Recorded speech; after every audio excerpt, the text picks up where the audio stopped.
missão fundamental do inimigo é ocultar a palavra de Deus. O objetivo dele é que a palavra de Deus seja oculta ou extinta desse mundo.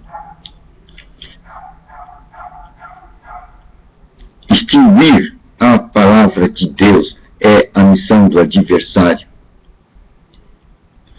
Vários modos, várias estratégias. Ele tem empregado para que essa palavra seja extinta deste mundo. Tirá-la da vista dos homens. Porque a palavra de Deus, ela só atua quando é falada. E quando é falada, os mundos se fizeram. Deus tudo fez pela fala de sua palavra. Esse é o método de Deus. O inimigo sabe disso. Então, a sua estratégia principal é destruir o aparecimento da palavra de Deus. Isso ele pode fazer com várias estratégias. Jogar descrédito à palavra de Deus, lançar dúvida à palavra de Deus. São estratégias do inimigo para que o coração do homem fique fraco.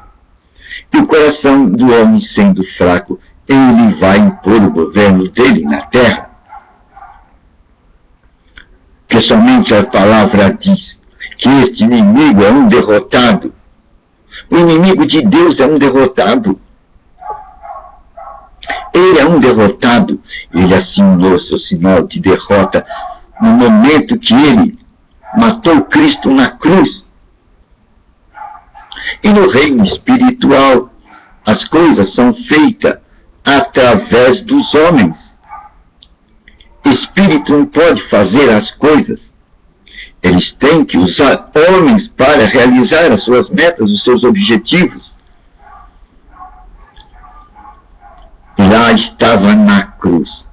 Quem? O desejado da nação dos judeus. O Messias. Mataram o Messias. Aquele por quem esperavam tanto. Gerações de judeus esperavam pelo Messias. E o Messias veio a eles. E o Messias disse: acredite em mim, pelo menos pelas obras que eu estou fazendo. Quem dentre de vocês trouxe um morto 4 dias à existência, chamando-o pelo nome? E ele sai da terra dos mortos e aparece diante dos olhos de todos os que estavam naquela circunstância. Quem? Vocês não estão vendo que eu estou curando leprosos? Estou dando vista a cegos de nascimento? Vocês não estão vendo isso? Pelo menos por estas obras que eu estou fazendo, creio no que eu estou dizendo. Porque no juízo, Nínive se levantará contra vocês. E eles terão uma melhor posição do que vocês. Pois vocês viram grandes obras. E eles apenas pela palavra de Jonas se converteram. Acreditaram na palavra de Jonas. Mas vocês, aqui está o Messias, trazendo do mundo dos mortos a existência, curando enfermos, libertando demônios que vocês nunca viram alguém ser liberto por demônios. Eu trouxe esse ministério aqui para vocês, e vocês nem por essas obras acreditam em mim. Nínive acreditou em Jonas, e vocês não acreditam que eu sou o Messias. Essa é a missão do adversário de Deus, lançar dúvidas sobre a palavra de Deus. E isto ele faz por diversas estratégias. A grande estratégia hoje é tirar a palavra de Deus e colocar as interpretações no lugar da palavra de Deus. Assim, a palavra de Deus não é eliminada. Ela é apresentada e o povo carrega a palavra de Deus. Mas só que coloca em primeiro plano não a palavra em si, mas vão colocar em primeiro plano as suas interpretações da palavra. E assim o povo é guiado pelas interpretações da palavra de Deus. E vai se formar rebanhos com milhares e milhões de pessoas, seguindo não as Escrituras Sagradas, mas seguindo as interpretações das Escrituras Sagradas. E o pior de tudo, elas estão com as Escrituras Sagradas na mão. Grande estratégia do inimigo, não é verdade? É a grande advertência que soa para os nossos dias hoje. O diabo está colocando as interpretações diante dos nossos olhos. Interpretações, ele trabalha com interpretações das Escrituras Sagradas. É por isso que o apóstolo Paulo vai advertir que nos últimos tempos virão homens que farão doutrinas de acordo com seus próprios interesses. Há interesses envolvidos nisso. Há organizações que têm interesse em se manterem a si próprias.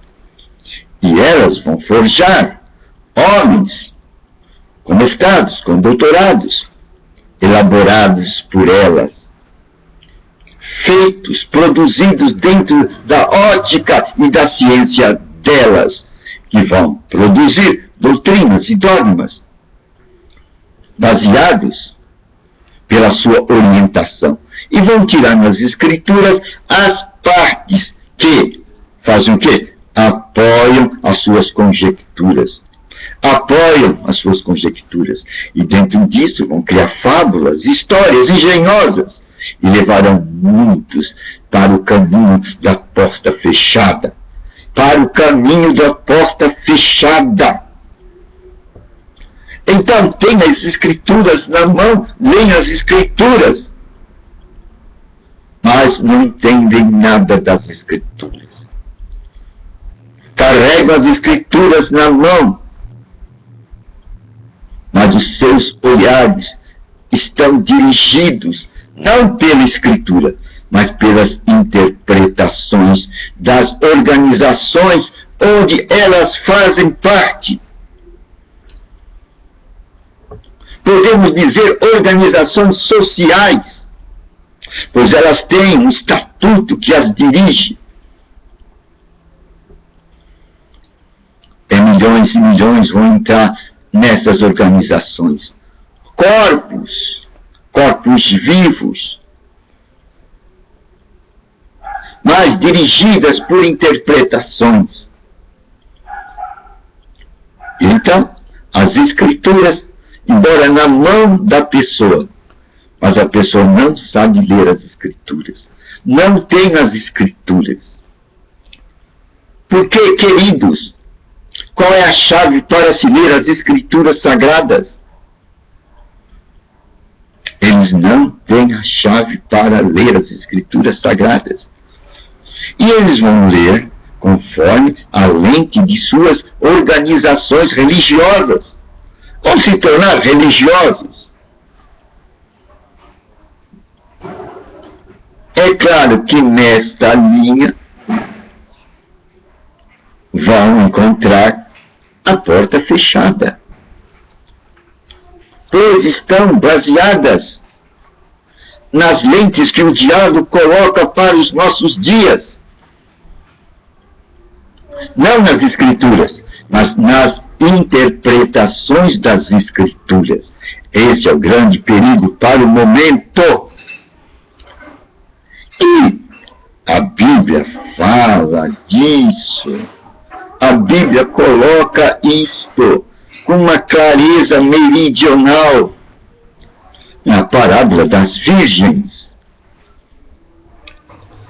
Coloca num corpo só as virgens. As virgens. Só Só que dentro dessas virgens que representa o corpo de Jesus Cristo, vai ter duas categorias. As virgens loucas. Quem são? São aquelas virgens que se regem pelas interpretações das Escrituras Sagradas, conforme o interesse das organizações que elas participam. E tem as Escrituras na mão, mas são vítimas dos olhares e do interesse dessas organizações. Mas tem a outra virgem, a outra prudente. A característica da prudência dessa outra virgem é que ela tem o óleo. A diferença é que ela tem o óleo. E o óleo representa a visão do Espírito Santo. Então nós estamos vendo dentro do corpo de Cristo dois olhares bem definidos. As virgens loucas guiadas pelas tradições dos homens, pelos ensinamentos dos homens, pelos interesses dos homens, que querem manter as suas organizações em pé, pois eles ganham milhões e milhões de dinheiro nisso. Eu às vezes olho para Jesus Cristo e vejo onde estava a fortuna material de Jesus Cristo.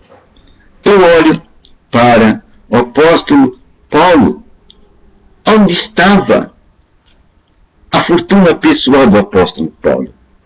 E vejo o apóstolo Paulo terminando seus dias em prisões geladas, lá. Mas ele tinha ali, naquela solidão, uma grande riqueza. Vejo João amado, lá. Cadê a riqueza? Cadê a fortuna pessoal desse apóstolo? Estava no exílio na ilha de Patmos. Hoje, se a gente for olhar para muitos apóstolos, olhe para a sua fortuna, olha para a riqueza, mexe com muito dinheiro. Muito dinheiro. Então nós temos que ver isso. Mas o importante é que não vamos focalizar nos bens materiais. Vamos nos focalizar no que nos dirige. No que deve nos dirigir. Qual deve ser o nosso governo. Pois nós sabemos, as virgens loucas são dirigidas pelas interpretações dos homens, pelas interpretações de suas ideologias. Mas as virgens prudentes são dirigidas pelo quê? Pelo óleo. E o óleo é o quê? É a interpretação dada pelo Espírito Santo. Pois os filhos de Deus são dirigidos pelo Espírito de Deus. Essa é a nota tônica, a diferença. As virgens imprudentes são dirigidas por interpretações das Escrituras Sagradas. As virgens prudentes são dirigidas pela revelação do Espírito Santo. Pois elas leram as Escrituras e têm isso bem em mente, que toda a Escritura foi motivada pelo Espírito Santo. Homens santos de Deus escreveram, motivados pelo Espírito Santo, a base da fala e da escrita deles estava numa pedra fundamental, o Espírito Santo. Pois Jesus Cristo disse, eu vou embora, mas vou deixar para você um consolador. Este consolador, esta pessoa, vai guiar você em toda a verdade. Você não ficará órfão. Você não ficará sem direção.